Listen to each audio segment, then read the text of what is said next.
if you were here last week or you watched the video from last week, I introduced the Old Testament idea of the two powers in heaven. Specifically, getting a little ahead of the Old Testament period, the two powers in heaven was a Jewish idea. It was part of Jewish theology. And that's significant because it's Judaism. Judaism is known for its insistence on one God, one Yahweh, and not having a Godhead. If you were going to talk to a Jewish person today, they would not have any inkling of this thing that Christians refer to as a Godhead. But we looked at the fact that early in Judaism's history, they did have this idea, and it comes from the Old Testament. So we spent last week looking over that, and this week I want to take us through how, not in the rabbinical period, after the New Testament, but rabbis and Jewish thinkers from the time the Old Testament period ended to the time of the first century, how they thought about what we looked at last week. Some of these odd passages that have a second Yahweh figure in them, along with Yahweh, the God of Israel. What they do with that, so we'll look at what Jews did with it, and then we'll look at how Christians parsed it as well. Because that'll give you a feeling for when it comes time to the first century, and some of this will overlap with the first century, with Jesus actually being here on earth, what the discussion was like. And I'm hoping that as we go through Jewish material and Christian material, you can see, hopefully you saw this a little bit last week, but you can see that for a Jew, they had this category in their head already, this idea of a Godhead. The real question was, who is that? And Christians, of course, are going to link all that we did last week to Jesus and say, look, you need to accept Jesus as Messiah, as God incarnate, as the second power. I mean, you've been thinking these thoughts for a few centuries at least. Your own writers have been writing about this stuff. You probably heard it in synagogue. And our claim is Jesus of Nazareth is this person. He came to earth, died on the cross, so on and so forth. So I'm hoping to get a little feel for that as we jump in. But by way of review, week one we sort of focused on one question. How do we present Jesus to Jewish people when they think Trinitarianism means polytheism? And we really looked at three answers to that. The Old Testament has its own concept of divine plurality, and in that plurality, Yahweh was unique in his essence and his attributes, exactly what we think about in normal Christian theology. In principle, then, divine plurality is not a reason to reject Jesus as divine. That's a non-argument. Third, a Jew could come back and say, but Christians make Jesus equal to God. Surely that isn't Jewish. And the answer is, well, yeah, it really is, because that's what we looked at last week.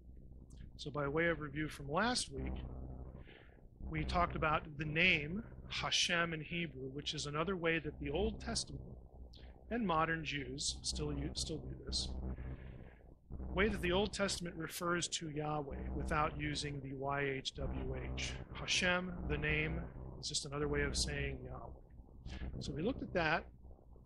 We saw that there was one particular angel that in Exodus 23, the text says, God tells Moses, my name, it was my essence, my presence is in that angel, and you're supposed to obey him. So we saw that if you actually look at the narratives about leaving Egypt and going to the Promised Land, you'll see credited with the deliverance from Egypt and bringing the Israelites into the Promised Land, you'll see verses that say God did it, Yahweh did it.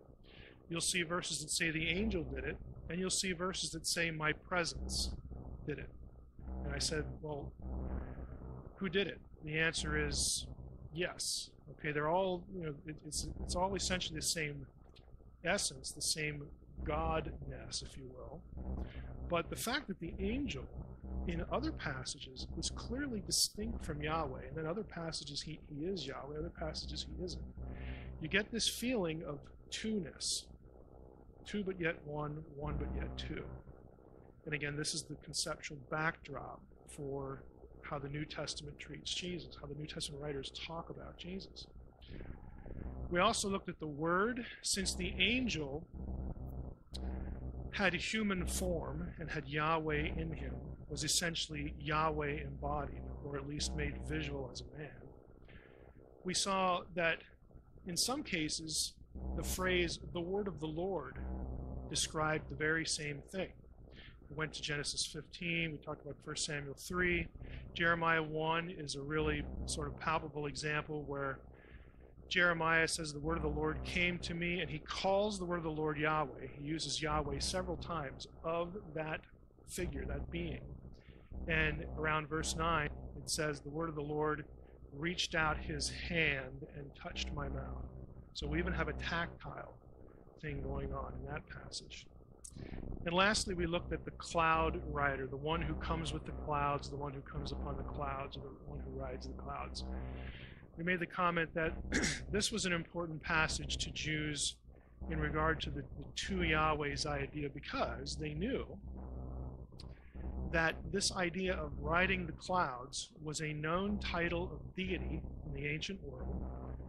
Specifically, most familiar to them would be Baal. But it was often used 5 or 6 times in the Old Testament to describe Yahweh. Again, it was a theological statement.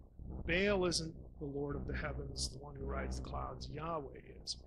Except for one verse, and that was Daniel 7:13. There was a second person that gets described with that phrase, a very important phrase. And so, again, Jewish thinkers looked at that and they thought, well, that's just kind of odd. Why would it be so consistent until you get to this Daniel 7? And lo and behold, the cloud rider in Daniel 7 is in the same scene as the Ancient of Days, God on his throne. But to boot, he's human looking. He's the Son of Man. He's the human one. So we went through all of that, and we ended up with the thought that, if you were a Jew, you're used to thinking of this 2 but 1, 1 but 2. And number 2 is like human in form, human in appearance. Again, this sets up what the New Testament writers are going to be saying about Jesus. And we want to jump into that tonight. But first, I want to show you what Jews did with it. Prior to Jesus coming, during the first century, when they were arguing with the apostles and so on and so forth, up to the 2nd century A.D., there was a big discussion going on within Judaism. After the 2nd century, again, not coincidentally, in the wake of the rise of Christianity, after that point, they had to declare it a heresy because they were losing converts to the early church. Okay. Jews, they were the first converts to follow Jesus. Jews were telling their friends and neighbors and family, look, we've been talking about this for centuries. Our teachers have been showing us this. And now, we heard the apostles preach about Jesus of Nazareth, and he performed miracles, and they performed miracles, and he fulfilled all these prophecies. I mean, to them, the pieces were just falling together in their head. And so the Jewish community declared it a heresy at that time. Prior to that, there were a number of ideas. And I'm going to run through these quickly because they're kind of interesting. Some of them are funny. Some of them are just like, you got to be kidding. But no, they really thought this. There was one category of exalted humans. So some Jews, their camp was, okay, the second power is probably some human person that after they died, or even in some cases, this is going to sound really weird, even before they died, they pre-existed and they were God's helper. Adam, you'll actually find texts, this is the book of 2nd Enoch, where Adam becomes a candidate. We have here, and on earth I assigned him, this is God speaking, to be a second angel, honored and great and glorious, and I assigned him to be a king. That kind of makes sense. Adam was ruling the earth, so we'll call him a king. I assigned him to be a king to reign on the earth and to have my wisdom. There was nothing comparable to him on the earth, even among my creatures that exist. So, in other texts, Adam becomes the greatest thing in creation and rules all the other stuff. And so to some Jews, he became a logical candidate to be God's helper. Okay, this is the second guy, the second person of this relationship. And when he died, he was thought to be an angel. Now, I know this sounds weird, but think about it. How many times have you seen on TV or commercials or cartoons or movies, when somebody dies, they become an angel? I mean, we have this idea, and have you ever asked yourself, where does that come from? I mean, do you like really read that in the New Testament somewhere? We just sort of have this idea that we go to the divine realm and we get wings and we play harps, and we do what God asks us to do. They're thinking the same sort of things here, but with Adam. Adam was the crowning point of creation, so there must be something special about him. So some people were fans of Adam as far as the second one. You'll notice he's seated on a golden throne, has a terrifying appearance. So some Jews were actually like making it dramatic. They were writing about, this Adam must have this position, the first formed man, first formed Adam. So Adam had his fans, Jacob had his fans, because Jacob was Israel. He was important in the Old Testament. Something called the prayer of Joseph. We have sort of the deification of Jacob into an angel called Israel. Now, in the first week, I went by this with lightning speed, but the Old Testament has this idea that the nations of the earth were divided and they were put under the authority of the sons of God, divine beings. That was very much part of Jewish theology, and it leaks out here because they're saying, well, who is the logical patron angel of Israel? There isn't one in the Old Testament. It must be Jacob. When he died, he was Israel on earth, and when he goes to heaven, he's Israel up there. And he must be the most important one because those are God's people. You see, they're just doing logical extrapolation. And whether it makes sense or not, this is what they're thinking. In a lot of cases, to me, it doesn't make a whole lot of sense. Sometimes it does, in a weird sort of way. So this, again, these are Jewish texts. When you look at what they're saying, I'm speaking to you. I'm also Israel, an angel of God and a ruling spirit. Down here, he's an archangel of the power of the Lord, the chief captain among the sons of God. So he must be number 2 in heaven. So Jacob had his fans. Enoch, again, why would Enoch have his fans? Because Enoch never died. Well, that's different. Okay, so Enoch must be doing something in the spiritual world. He's not like retired. So what would his job be? Well, again, some people thought, well, Enoch's job is probably this number 2 Yahweh guy. He's God's biggest helper. Okay, so you had Enoch being part of this, and this is from the book of First Enoch, which is a book composed between the Testaments. And here again, you get this idea where Enoch is transformed. My whole body mollified, my spirit transformed. Enoch is called the Son of Man, okay, just like Daniel 7. So some Jews stuck that title to him because they thought he was the best candidate. Continuing in 2nd Enoch, we have, let Enoch join in and stand in front of my face, my presence forever. Put him into clothes of my glory. I looked at myself, Enoch says, and I had become like one of the glorious ones. So he's like transformed into this divine being thing. And some Jews were saying Enoch must be the guy. Moses gets his votes. This is kind of a shocking text, but again, we're used to thinking of Moses in association with the law, right? It's a normal association, and to the Jew, the law was like it. This is the central focus of their faith. So Moses, of course, has a special place in the hearts and minds of many Jews. We read here that on Sinai's peak, I, Moses, saw what seemed a throne. Now, we read that in Exodus 24, where Moses and Aaron, Nadab and Abihu, and 70 other elders get to see the God of Israel. But we're getting another account here. Upon it sat a man of noble mien, be crowned with a scepter in one hand. I made approach and stood before the throne. So Moses gets a little brave here and says, I'm going to see how close I can get. So he starts moving up. He handed over the scepter and bade me mount the throne and gave me the crown. Have a seat for a while, Moses. I mean, that's just kind of shocking for a Jew to write something like that. especially with Moses. Gives you a little idea what Paul was dealing with. There were some people who were really devoted to the law.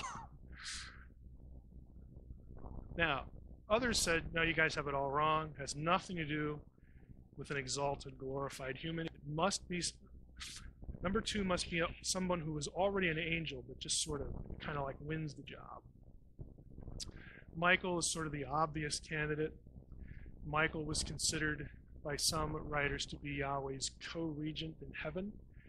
We sort of get a little feel for that in Daniel 12 because Michael is sort of the patron angel in Daniel chapter 12 of Israel. Okay? You say, well, how come they picked other people? Don't try to make it logical in your head. Right? They're just trying to root for their guy. So you have this sort of feel here, and so because of Daniel 12, a lot of Jews thought, well, it just has to be Michael. Michael is just it. You know, this is the one that's sort of closest to what we see in the Old Testament. It must be him.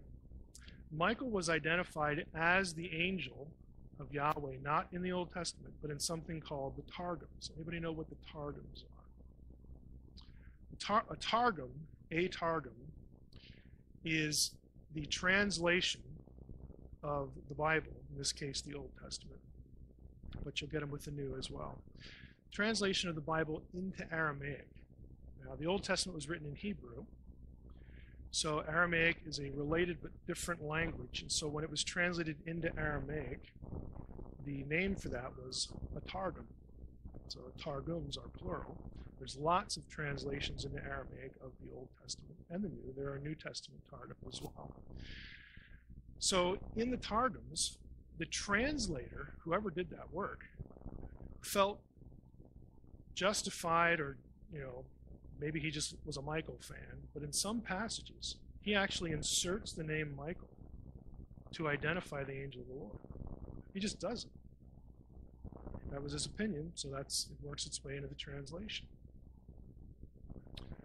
Testament of Daniel, or Dan, we have here, draw near to God, to the angel who intercedes for you. So Michael was viewed as a personal intercessor. This isn't a really good example, but I'll use it. It might be familiar. Sort of the way Mary is sort of has a mediatorial role in Roman Catholicism. Well, to many Jews, Michael had a role like that, where he would intercede for you on your behalf to God. There's a book called Joseph and Asenath. That was his wife, according to the Old Testament, the Egyptian, where we read a little bit about Michael, chief of the house of the Lord, and so on and so forth. Commander of the host of the Most High. Now, the book of Daniel the book of Daniel says that. Daniel's it's a little hard to figure out who are the prince of the host, and the highest of the princes. Are they the same guy, or are they different? But in this text, they're identified with Michael. Others had this angel. Now, you won't read this angel's name in the Old Testament or anywhere in the Bible. Look at the name. What strikes you about the name? This is the name of an angel. El is God, and so is Yah. Yah is the short form of Yahweh. Yah shows up in the Old Testament a few dozen times. So a Jew, whoever wrote this, we don't know who wrote the Apocalypse of Abraham, but whoever did, took two names of God and gave them to an angel, and didn't feel like he was blaspheming when he did it. Okay. I don't like any of these candidates for the second power, so I'm just going to pick an angel and name him Yah-El, or Yah-ho-El. The same deified figure appears in the life of Adam and Eve. Again, this is another book. It's another Jewish book written between the Testaments that didn't make it into the Old Testament. In this case, God himself is called Yah-El. So we have texts where God is Yah-El. That makes sense because those are his names. But then there's an angel that gets those names. So right away, you're confronted again. These are Jews. These are the super-duper monotheistic Jews, militant monotheistic Jews, taking a name of God and giving it to a second person. And it shows you that that was acceptable to them. They're trying to sort of articulate how they think this works. Here we have Yahweh again. Go, Yahel, the same name through the mediation of my ineffable name. Here we have clearly again a second character, distinct from Michael, because Michael, he says, and with me Michael blesses you forever. So this Jew, again, whoever wrote this text, did not think the second power was Michael. It was this other angel that he created and gave this name. This one you may have heard of. Philo was probably the most important Jewish writer of his era. If you're familiar with two non-biblical Jewish writers, they're probably Philo and Josephus. And Josephus is a little later. He was a historian. Philo is a philosopher and a theologian. He writes religious theological stuff. And Philo used this term. Philo wrote in Greek. He used the term logos to apply to number 2. Isn't that interesting? Because who else that we know does that? John. So you have this, again, this overlap, because Philo knows that back in his Old Testament, there's this word of the Lord character. In Greek, word of the Lord, that's logos. So he picks up on that and tries to write a full-blown theology of a Godhead, of how, what's the relationship between God and this other figure. Now, Philo, his theology is not the same as John's, because for Philo, the Logos was a created being. He's created in some passages, in other passages he's not. But Philo really tries to say he's God, but he's not like really. I mean, he's God, but he struggles. He's God, but he isn't. He isn't. Just call him the Logos and be done with it. Now the problem is, he gets a little tongue-tied here. He actually refers to the Logos as the mighty Logos, who is my viceroy. The Logos is that power of God by which he made all things. That is New Testament theology there. Because it's Jesus, the Word, by whom all things were and all things consist. We have here, God is indeed one. He's a Jew, he's got to affirm that. His highest and chief powers are two, even goodness and sovereignty. In the midst between the two, there's a third which unites them, the Logos. For it is through the Logos that God is both ruler and good. So the Logos is sort of the conduit through which God does things. Again, it's difficult. Philo gets this dramatic. He refers to the Logos as the second God, the Deuteros Theos. He actually uses second God in his commentary on Genesis here.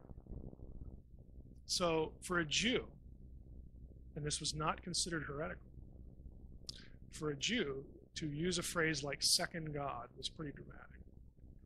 But they're trying to figure out how to talk about this. Memra. Word of the Lord, the word for word in Greek is logos. The word for word in Aramaic is memra. There are lots of Jewish writers who wrote about the memra because they were writing in Aramaic. That was the word they had to use. So memra is the Aramaic word for word. It occurs widely in the Targums. Remember, the Targums are Aramaic translations of the Old Testament. And when they're doing translation, they let their theology fly. They are putting the memra into all sorts of interesting scenes. Some passages that we looked at last week where you get this feeling that there's two persons. I'll show you a few in a moment here. So we have memra. So the memra is the logos. Logos is the Greek word. Memra is Aramaic. So memra is, again, God's word as though he were a person. And I clipped some of these from an article on this. But just look at some of these examples. These are Aramaic translations of the Old Testament. Now, here's the kicker. that would have been used, it would have been current when Jesus was here on earth. If you couldn't read Greek and you couldn't read Hebrew, this is what you're reading. You're reading Aramaic because it was your native language. And they're getting two powers, they're getting both barrels of it. Because here we have Genesis 3:9, the Lord God called unto man, unto Adam. Well, in the Targum, the Jerusalem Targum, it says, the Memra of the Lord God called to the man. It's not God, it's the Memra. Now, if you think back to Genesis 3, what in Genesis 3 might give you the feel that God has a body there? Remember back to the passage? Walked through the garden, and Adam heard the sound of God walking through the garden in the cool of the day. So whoever did this translation, when they got to that passage, their visual, what would that look like? It must have been God in a body or something walking around. And so the best way to convey that is to use Memra, second character. Genesis 20 with Abimelech. It isn't God who comes to Abimelech in a dream, it's the Memra. What's another interesting one here? Let's see, the Lord said to Moses, the Memra of the Lord said to Moses. They're getting this from these Word of the Lord passages. So when God starts talking in certain passages, catch this, since in passages like Genesis 15 and 1 Samuel 3 and Jeremiah 1, since in those passages the word of the Lord turns out to be like a person, it seems reasonable to the Jewish translator that that's what's going on. So we're going to put it in there to convey that idea. It's highly interpretive, but you see where they're getting. This is the way it was in Genesis 15. So probably going on here too. Genesis 3:8.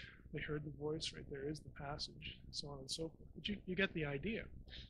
This is, again, the Aramaic Bible that the disciples would have known.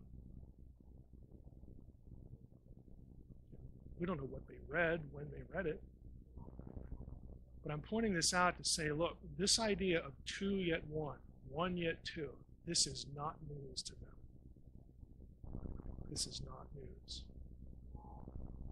What's news is the fact that number two in Christian theology is incarnated. It traveled through the woman's birth canal. Okay, that's new. That's a little freaky right there. Another one with Memra, Genesis 1:27. The Memra created man in his own image. Well, that makes sense because we have physical bodies. So, if you've ever read anything about the image of God, one of the views or one of the questions that's asked, well, does image possibly mean we look like God? Well, we can't because God doesn't have a body. Well, that's right. But the second power had a body. So that's where he's going, right there. Can you see what they're thinking when they're doing this? Another one. Again, we're doing this rapidly. There's a lot to cover. The Shekinah, or Shekinah, these are both Aramaic. Well, one's Hebrew, one's Aramaic. Shekinah is probably the way you've heard that pronounced, if you've heard the word at all. This is another sort of figure, another term that refers to this embodied deity person. It comes from shakan, which means to dwell. And the verb is used in the Old Testament phrase when God starts talking about the tabernacle and the temple. He refers to it as the place where I will cause my name, Hashem, to dwell.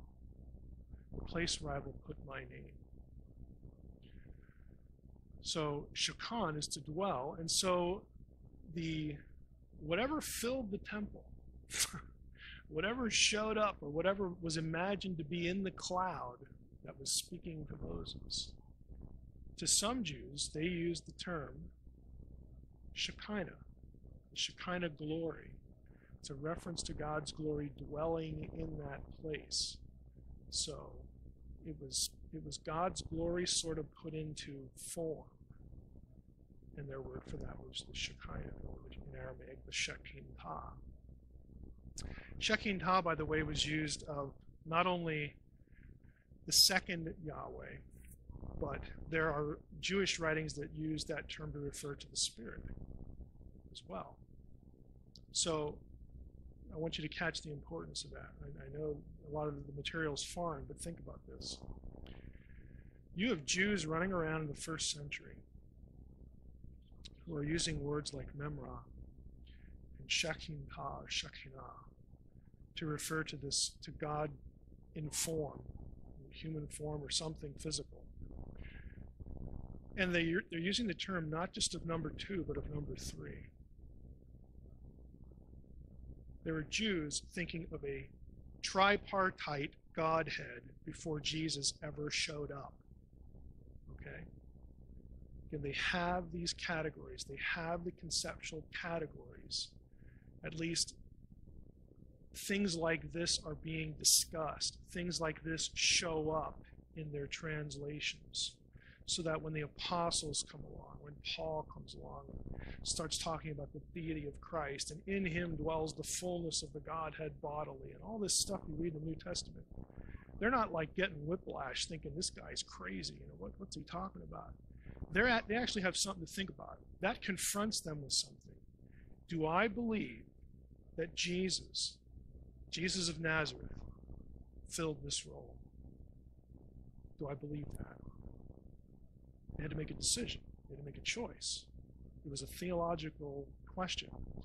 So just a few examples. We have here, I will cause my Shekinah to dwell in the midst of the children of Israel. Again, it was the glory cloud or the glory presence in some form. Again, the Targums, these translations. God walking among his people, sometimes they'll use Shekinah instead of Memra. Sometimes they were interchangeable. This is the scene where God hides Moses in the cleft of the rock and then passes in front of him. In the Targums, that the person that passes in front of him is the Shekinah. It's the glory of God in some sort of discernible form. Now, when Christians come along, if you're a theologian, if you're like, Paul knows all this stuff.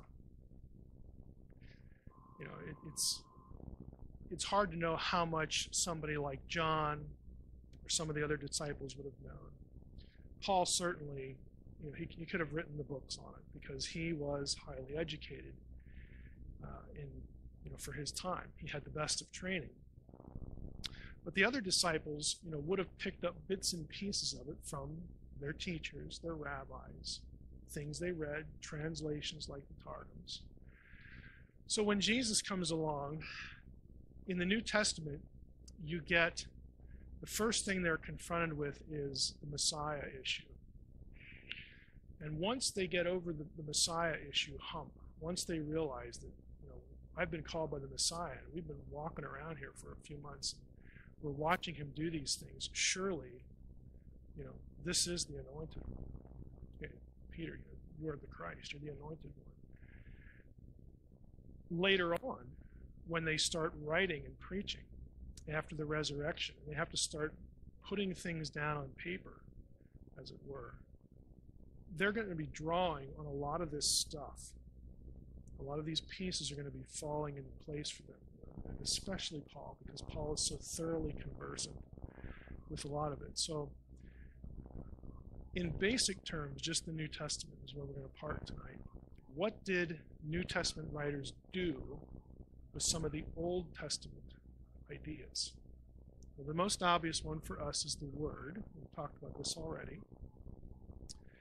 In the beginning was the Logos, the Word. The Word was with God, and the Word was God.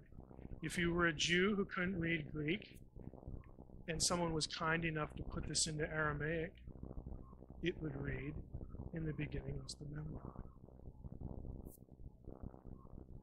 And the Memra was with God, and the Memra was God. Well, that makes sense, but I got my Old Testament here in Aramaic, and it says that too.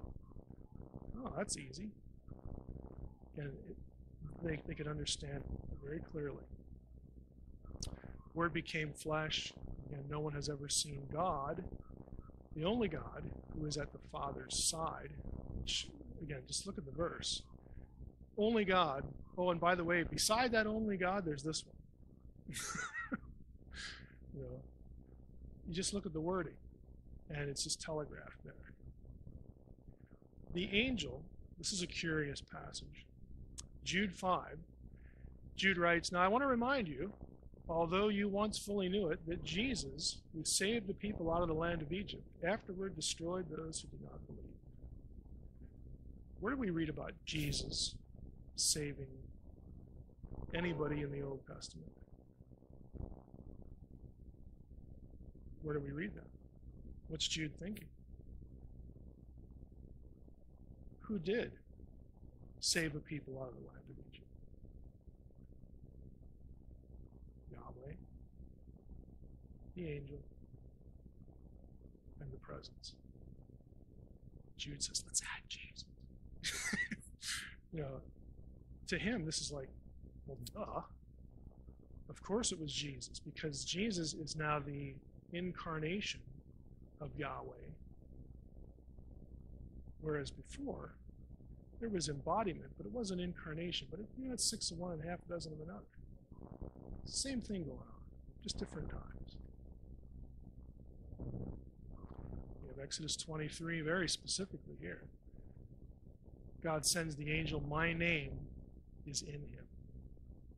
Judges 2. The name. This is kind of interesting. We've read John 17 a lot because it's the high priestly prayer of Jesus. Think about what Jesus is saying. He says to God, I have manifested your name to the people whom you gave me out of the world. Yours they were, and you gave them to me, and they have kept your word. Is there a Jew alive? Was there a Jew alive in the first century that did not know what God's name was? How could you be a Jew at any time in history and not know that your God's name was Yahweh? I am. The Shema, if you knew one verse, the Creed of Israel, Yahweh, Yahweh, the Lord our God is one. Jesus isn't saying, hey, I thank you, Father, I came to inform everyone what your name was. It was a tough job. Like nobody knew that. He's not telling them what God's name is. What he's doing is he's manifesting your name. He that has seen me, finish the verse, has seen the Father. While I was with them, I kept them in or by your name, which you have given me. So like when they were in trouble, Jesus said, hold on, guys. YHWH. It's absurd. Kept them by your name means I was able to keep them by your power. Why? Because I'm you in a body. I made known to them your name. Again, Jesus didn't come and say, hey, fellas, before I leave town, I just want you to know. How ridiculous is that? But it's easy because of this word, N-A-M-E, name. We either sort of gloss over it, or Jesus is being cryptic here, or I don't know, I'll go ask the pastor what that means, or something like that. Because it just sounds odd, and that's normal. But if you're thinking the Old Testament, the name is another way to refer to Yahweh himself. And that the name sometimes is embodied. Then you got something else going on here. Rider on the Clouds, I actually alluded to this one last week. We'll hit it again. This is Daniel 7:13, where Daniel says, I saw in the night visions, and behold, upon the clouds of heaven, there came one like a son of man, a human one, the Bar Enosh. is what it is in Aramaic. And he came to the Ancient of Days and was presented before him. So we talked again last week about how this title is always used of Yahweh except for this verse. And if you weren't here last time, here is where it's used. This is when Jesus is standing before Caiaphas, the high priest, who's on trial. This is high stakes. It's life or death. And the high priest stood up and said, "Have you no answer to make?" Jesus is getting accused by some worthless people. "What is it that these men testify against you?" But Jesus remained silent. The high priest said to him, "I adjure you by the living God, tell us if you are the Christ, the Son of God." So Jesus said, paraphrasing, "You want an answer? Are you listening?" I'm going to give you one. And he says, "I tell you, from now on, you will see the Son of Man seated at the right hand of power and coming on the clouds of heaven." He quotes Daniel 7:13. That's my answer. And Caiaphas knows instantly what he's saying. He knows he's just made himself to be the second Yahweh guy, the cloud rider in Daniel 7, because the high priest tears his robes. It's a symbol in the Old Testament everywhere for, "I am really torqued," or "this is just awful, an awful circumstance," and says he has uttered blasphemy.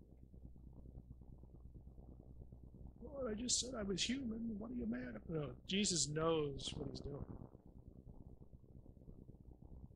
Here you go, Mr. High Priest. Is it clear enough now? And that's pretty much the end of the trial. Now, hit a few points here because I'm going to tack on something that is probably worth going into at this point. But to this point, New Testament writers, again, repurpose Old Testament theology. They repurpose Old Testament phrases and words that describe Yahweh in human form. And they're going to use these things of Jesus. Here's the question. Why would they do that if they didn't believe that Jesus was God in the flesh? It's precisely why they did do it. So by identifying Jesus with the second Yahweh, they make this point. Therefore, and here's something that you can take to your Jehovah's Witness friend or your Mormon friend. Since they're doing this, this tells you automatically that they're linking Jesus not with just an angel or any of the other Elohim or any of this stuff. They're linking him specifically with the angel who is Yahweh. Not any other ones, that one. And they're doing that because they're drawing an equation. Jesus is not a lesser divine being than Yahweh. He is Yahweh in, again, human flesh. Hebrews 2 makes that point. To which of the angels does God say this or do this or that? The whole chapter is contrasting Jesus and angels. Jesus is better, he's superior. Now, a quick excursus before we wrap up tonight. There's one other figure in the Old Testament that relates to the question of a Jewish Godhead, and that is the figure of wisdom. If you're not familiar with wisdom, specifically, this character is the backdrop to Jesus as the co-creator. Okay, because Paul and John, a little bit with the Word, but especially this one, Paul and John have Jesus as being present at creation and being God's instrument to create everything else. Okay? In the Old Testament, that is never said of the angel. It's never said of the Word. It is said of wisdom. So we need to cover this character. Proverbs 8 is where you get it. Now, in verse 1, does not wisdom call? Does not understanding raise her voice? on the heights beside the way at the crossroads, she takes her stand. If you read through the whole chapter, Proverbs chapter 1, a couple other chapters, wisdom is cast as a person, but specifically a woman. Why is that? Some of you have heard me lecture on this before. We'll try to be mercifully brief. The reason that wisdom is a woman is because the Hebrew word for wisdom is chokmah, which is grammatically feminine. If you've studied a foreign language, Spanish, German, French, whatever, you know that nouns are classified by gender. It's completely arbitrary. For instance, in German, das Mädchen, little girl, is neuter. Okay? Why? I don't know. Okay. Gender is a means that language uses to classify nouns so that they can match them up with verbs and you know what's being talked about. English doesn't use endings to identify these things. So if you don't have a foreign language, you probably never heard of this. But Hebrew is like lots of other languages. It uses gender to classify nouns. And chokmah is feminine. That's why the pronouns her and she show up in the text, because it's proper. It's literarily proper. It has nothing to do with biological gender. When we get here, the Lord possessed me at the beginning of his work, the first of his acts of old. We'll come back to this verse. Ages ago I was set up. Wisdom is talking about herself. Before the beginning of the earth, when there were no depths, I was brought forth. When there were no springs abounding with water, before the mountains had been shaped, before the hills, before this, before that, I was brought forth. So you get the idea that wisdom is around. Let's just go back. Wisdom is around at the beginning, at the very beginning. So God has somebody there, a helper, whatever, co-creator, in the Old Testament. Now, who is wisdom? Well, there are a lot of books. Wisdom of Solomon is one. Again, Jewish writers are writing between the Testaments, and they're commenting on Proverbs 8. So they say a lot of interesting things about this character.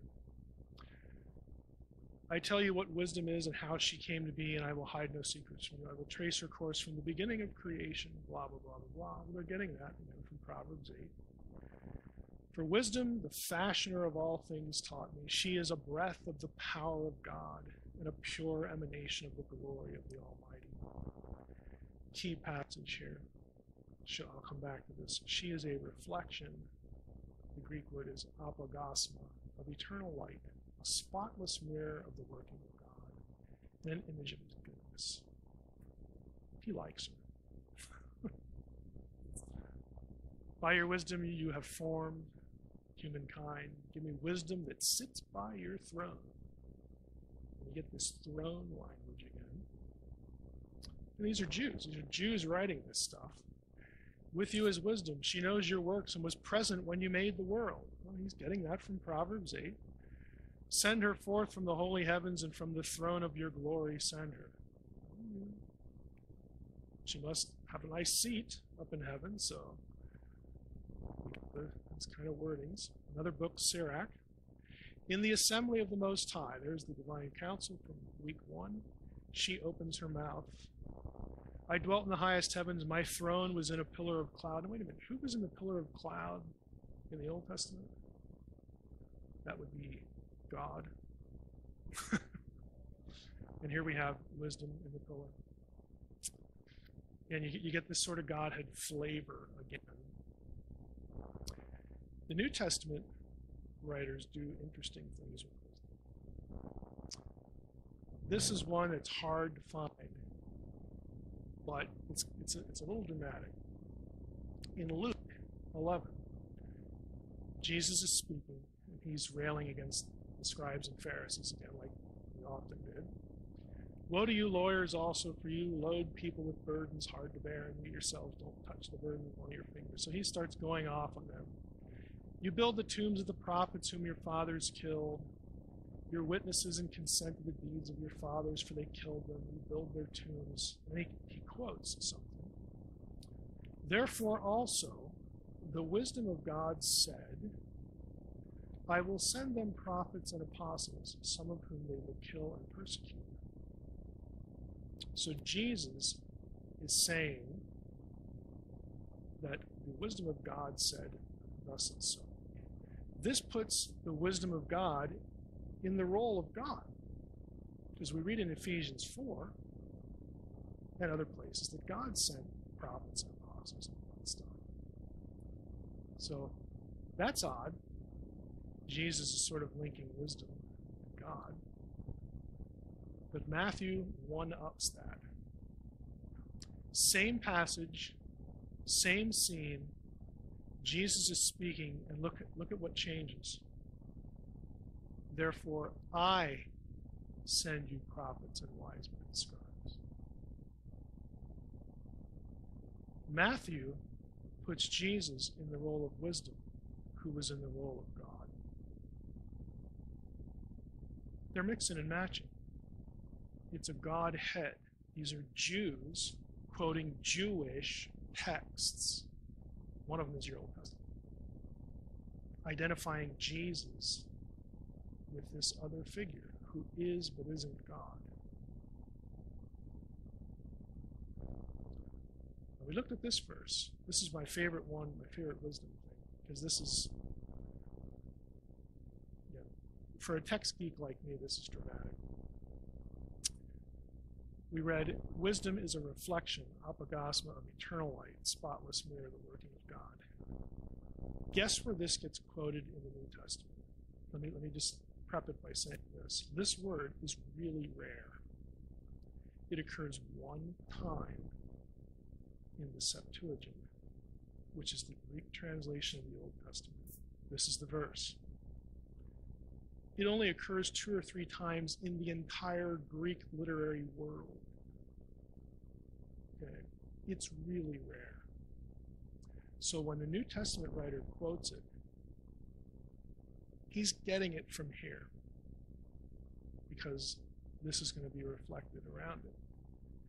So it's a reference to wisdom. Anybody have an inkling where this is quoted? See if you can sort of pick it out of the ether. Radiance, reflection, image of God. Long ago, at many times and in many ways, God spoke to our fathers by the prophets. You know what it is yet? It's Hebrews, the book of Hebrews. Book of Hebrews. Who was that written to? Hebrews. Jews. Long ago, at many times and in many ways, God spoke to our fathers by the prophets. But in these last days, he has spoken to us by his Son, whom he appointed the heir of all things, through whom also he created the world. Again, wisdom has been that character in the intertestamental period. But it's through Jesus, through whom also he created the world. He is the radiance, the apogasma of the glory of God, and the exact imprint of his nature. And he upholds the universe by the word of his power. He quotes that passage. It's extremely rare term. You know, I guess when I'm in I don't want to come off as a monster here. There are some times that I've done this in the past, and I'm not saying this is the right thing. Usually when I get a Jehovah's Witness, in my past, it's like, please don't come again. You're not gonna get me, blah, blah, blah, blah, blah. But I have done things like this to them. Where I'll say, oh, you're gonna talk to me about the Greek and about angels? Let's take a look. Okay, do the math. Because there is no other thing that this could possibly refer to but this second person in the Godhead. In Judaism, if you've ever dealt with a Jehovah's Witness, you know how much they love the Old Testament. That's really where they want to go. I don't know what the writer of Hebrews could have done to make it any more powerful. So that when you get to Colossians 1, by him were all things created, heaven and earth, visible and invisible. 1 Corinthians 8. There's one God, the Father, from whom are all things and for whom we exist, and one Lord Jesus Christ, through whom are all things and through whom we exist. Okay, you get this This is where they get the theology of Jesus as co-creator. Here's the point. The idea that Jesus is God in the flesh and the co-creator of humanity and everything that is Jewish. This is not a New Testament invention. It's a Jewish concept that God had a co-creator, an agent of creation. And the New Testament writers take Jewish stuff, Old Testament, and even books in between that aren't in our Bibles. They even go that far to make the point. Now this is the prickly part. If you like church history, you probably have come across this passage. Because you say, well, if Jesus is this character, what do we do with verse 22? The Lord possessed me at the beginning of his work, the first of his acts of old. The verb here is kana in Hebrew. It is used elsewhere for create. And the Jehovah's Witnesses love this. See, I told you Jesus was created. Well, that's picking and choosing the lexicon, because the verb is not always used that way. It's used for create in Genesis 14. It's used to acquire, possess, Genesis 33. It's used to produce or bring forth in Genesis 4. I like Genesis 4. I think it's instructive. Genesis 4:1 is when Eve gives birth to, my chronology right here. She gives birth to, I think it's Cain. Yeah, Cain is the second one. She says, I have gotten a man, I have kana a man with the help of the Lord. Now here's the question.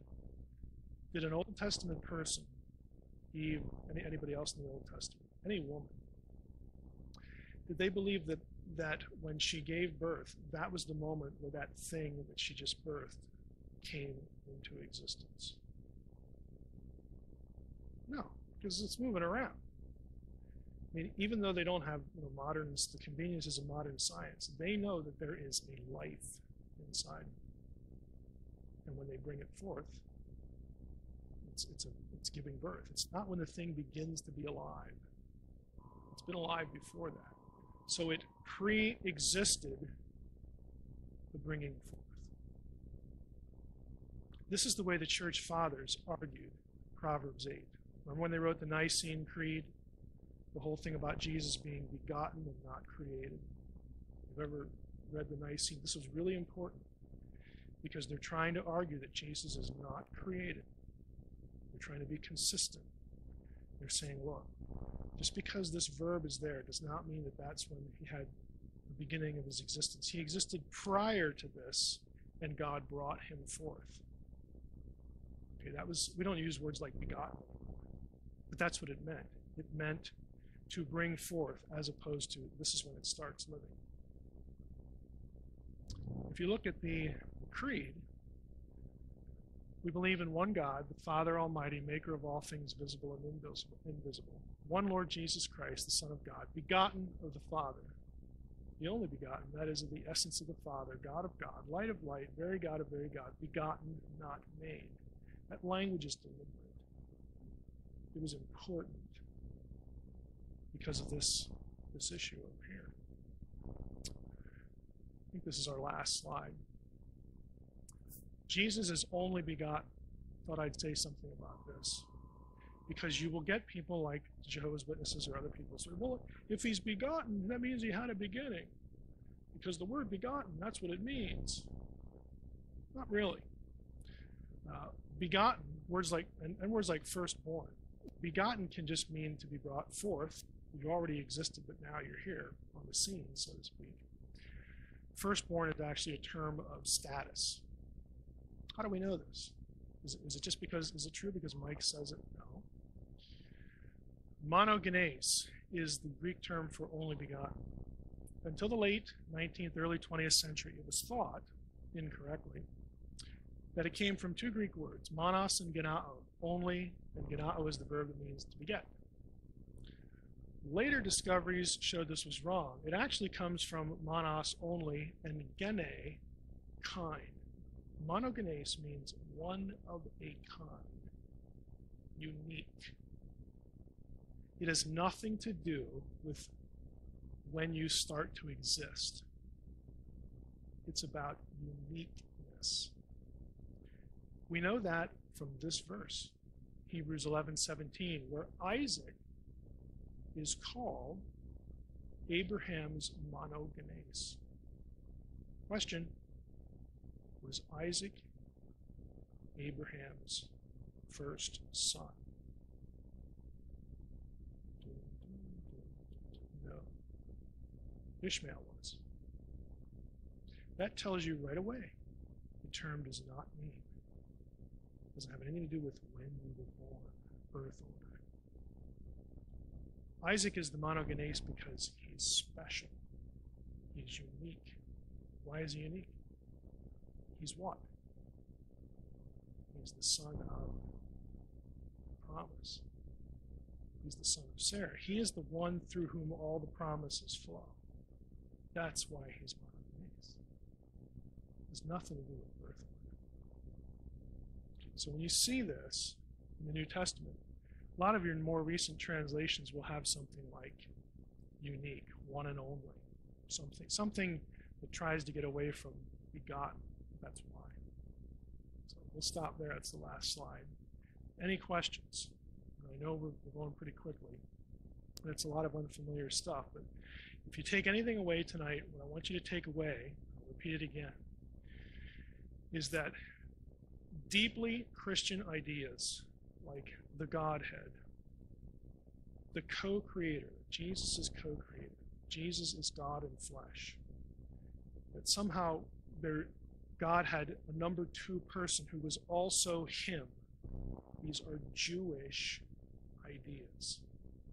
They are Jewish concepts that they get from their Old Testament, that are reinforced between the Testaments by writers that lived before Jesus ever showed up. And so that when Jesus does show up, and when you get the New Testament writers writing, they are writing to an audience that understands these ideas. Then they have to make a choice. Do I believe that Jesus, the fellow we just crucified, do we believe that he is who they're saying he was? Do we believe that he rose from the dead? Do we believe that he was God in the flesh? Do we believe that he was the second coming? Do we believe this or not? That's where they got to go. They're not sitting there thinking, well, you guys are just a bunch of polytheists. You know, they're not thinking that at all. They know the decision that has to be made. Any questions?